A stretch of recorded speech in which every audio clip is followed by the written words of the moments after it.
So hello guys, what's up? We are back again with another question from our DSA challenge series. So let's get started. So guys, today our question is distinct subsequences. Yes. So in this question, we are given two strings S and T, and we need to find number of distinct subsequences of S such that it equals T. So you can say that S is a kind of super string of T, and it can contain subsequences such that they completely form T, and we are required to find those how many of those subsequences that exists. All right, so this type of problems comes in string matching algorithms. So how we can approach such kind of problems? See this. Let's take this example. BABG, BAG, and BAG. Now, in these kind of problems, we have generally two pointers, I and j, one for the one string and other for the another string.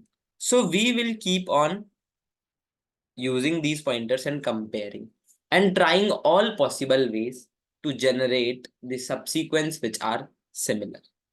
So what can be the case? If I is let's say here and j is let's say here.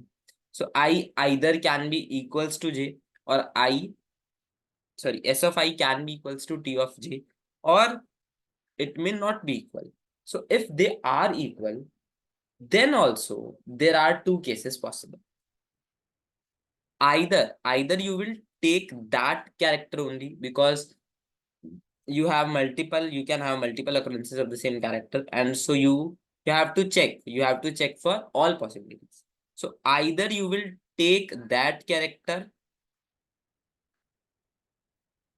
and increment both, or you will just decrement rather the I pointer by not considering that particular character. So it is like, if you will take G in the first go, then you will search BA in this string. If you don't take G in the first go, then you will search BAG in the remaining string. If they are unequal, then there is no point of moving J, then you have to return F. Then you have to call for I minus 1. Now, if less than 0, okay, so what is the base case? If in by any chance, if the pointers, which they will, when will the pointers will become negative, that the string that will get exhausted, at that time you have to return either a 1 or a 0, depending upon if j string is exhausted or not. If j is exhausted, this string t string is exhausted, then you will return a 1, because then you have your answer. But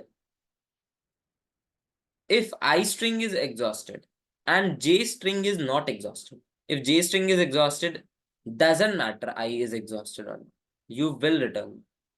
If j string is not exhausted and I string is exhausted, then you will return a 0. That means there are no more characters or subsequences.